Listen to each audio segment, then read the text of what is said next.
Hello friends, ഞാനിന്നിവിടെ തയ്യാറാക്കാൻ പോകുന്നത് സോയ ബോൾ കേർഡ് മസാലയാണ്. എങ്ങനെയാണ് തയ്യാറാക്കുന്നത് നോക്കാം. ഞാനിവിടെ 2 കപ്പോളം വെള്ളത്തിൽ 1/2 കിലോയോളം സോയ ബോളാണ് എടുത്തിരിക്കുന്നത്. അരമണിക്കൂറിന് ശേഷം മാത്രമേ ഉപയോഗിക്കാൻ പാടുള്ളൂ. അപ്പോൾ നന്നായിട്ട് കുതിർന്ന് കിട്ടും. ചൂടുവെള്ളത്തിലാണെങ്കിലും തിളപ്പിച്ച വെള്ളത്തിലാണെങ്കിലും നമുക്ക് പെട്ടെന്ന് യൂസ് ചെയ്യാൻ പറ്റുന്നതാണ്. ഇത് 2-3 പ്രാവശ്യം നന്നായി കഴുകി വൃത്തിയാക്കണം. പിന്നെ അതിലെ അഴുക്കും പൊടിയും എല്ലാം പോകണമെങ്കിൽ ഇത് നന്നായിട്ട് കുതിർന്ന ശേഷമേ നമുക്ക് പിഴിഞ്ഞെടുക്കാൻ പറ്റുകയുള്ളൂ. അല്ലെങ്കിൽ കുതിർന്നില്ല എങ്കിൽ അതിലെ അഴുക്കൊന്നും പോവുകയില്ല. ആദ്യത്തെ കഴിയിച്ചേക്ക് തന്നെ നമുക്ക് കാണാൻ സാധിക്കും. അതിലെ പൊടിയുടെയും അഴുക്കിൻ്റെയും വെള്ളത്തിലേക്ക് നോക്കുമ്പോൾ തന്നെ അറിയാം. വെള്ളത്തിൻ്റെ നിറം കാണുമ്പോൾ നമുക്ക് മനസ്സിലാകാൻ പറ്റും. ഇത് നന്നായി പിഴിഞ്ഞെടുക്കണം. അതിനുശേഷം മാത്രമേ മസാലകളൊക്കെ ചേർക്കാൻ പാടുള്ളൂ. നന്നായി പിഴിഞ്ഞെടുത്തതിന് ശേഷം നമുക്ക് മസാലയൊക്കെ ചേർക്കാം. ഇത് എളുപ്പത്തിൽ ചെയ്യാൻ പറ്റുന്ന ഒരു റെസിപ്പിയാണ്.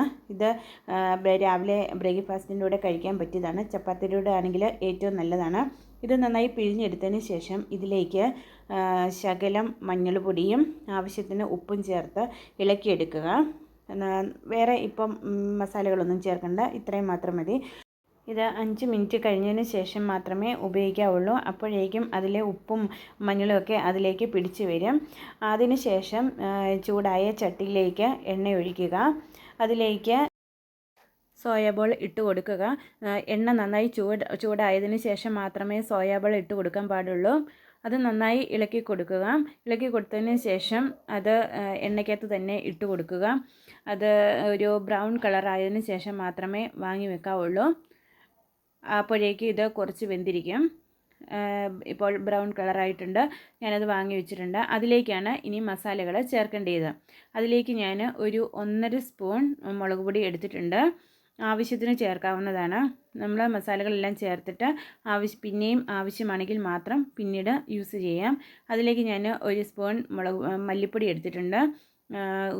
ശകലം മഞ്ഞൾപ്പൊടിയും ഗരം മസാല ആവശ്യത്തിന് ഉപ്പ് ഒരു ശകലം കൂടി ഇട്ടിട്ടുണ്ട്. ഇത് നന്നായി മിക്സ് ചെയ്യണം.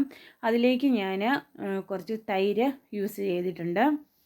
ഇതും കൂടെ കൂട്ടി വേണം നന്നായി ഇളക്കി യോജിപ്പിക്കാനായിട്ട്. തൈര് ഒത്തിരി വേണമെന്നില്ല, കുറച്ച് മതി. പുളിയുടെ അനുസരിച്ച് പുളി കുറവുള്ള തൈര് ഉപയോഗിക്കാവുള്ളൂ. അങ്ങനെ എടുത്തതിന് ശേഷം ഇത് ഒരു 10-15 മിനിറ്റ് നേരം സെറ്റാക്കാൻ വെക്കണം. ആ സമയം കൊണ്ട് നമ്മൾ അടുത്ത ഗ്രേവി തയ്യാറാക്കാനായിട്ട് നോക്കണം.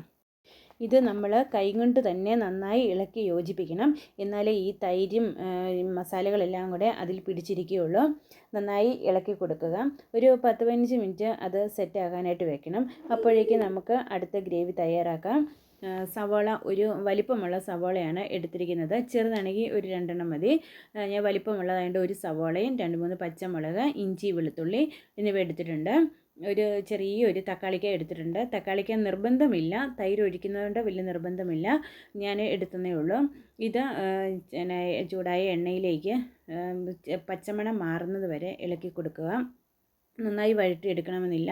ഇത് നമുക്ക് മിക്സിയിലിട്ട് അരച്ചെടുക്കാനുള്ളതാണ്. ഞാനിത് ചെറിയ പച്ചമണം മാറിക്കഴിഞ്ഞതിന് ശേഷം ഞാനിത് എടുത്ത് മാറ്റുകയാണ്. ഒത്തിരി അരച്ചെടുക്കാനുള്ളതായതുകൊണ്ട് ഒത്തിരി വഴറ്റണ്ട. ഈ ബ്രൗൺ കളറാകുന്നത് വരെ എടുത്താൽ മതി. എണ്ണയോടുകൂടി ഒഴിക്കണ്ട, എണ്ണയിൽ നിന്ന് മാറ്റി എടുത്താൽ മതി. അത് മിക്സിയുടെ ജാറിലേക്ക് കോരി ഇടുകയാണ്. അതിൻ്റെ ബാക്കി വരുന്ന എണ്ണയിൽ തന്നെ നമുക്ക് അടുത്ത കടുക് പൊട്ടിക്കാനായിട്ട് എടുക്കുകയും ചെയ്യാം. ഇത് മിക്സിയുടെ ജാറിലിട്ട് നന്നായി പേസ്റ്റ് പരുവത്തിൽ അരച്ചെടുക്കുക. ഈ സവാളയൊക്കെ പേസ്റ്റ് പരുവത്തിലാക്കുന്ന എന്തിനാണെന്ന് ചോദിച്ചാൽ കറി നല്ല തിക്കായിട്ട് കിട്ടാനായിട്ടാണ്. അങ്ങനെ ചെയ്യുക. ഇത് ഇപ്പം ഞാനത് പേസ്റ്റ് രൂപത്തിലാക്കിയിട്ടുണ്ട്. അതിനുശേഷം ചൂടായ ചട്ടിയിലേക്ക് ഇരുന്ന എണ്ണയിലേക്ക് ഒരു ശകലം എണ്ണയും കൂടെ ഒഴിക്കുകയാണ്. അതിലേക്കാണ് കടുക് പൊട്ടിച്ചു. അതിലേക്ക് ഞാൻ 2 കറുവാപ്പട്ട ഇട്ടിട്ടുണ്ട്. പിന്നെ സുഗന്ധദ്രവ്യത്തിൻ്റെ ഇല ഒരെണ്ണം ഇട്ടിട്ടുണ്ട്.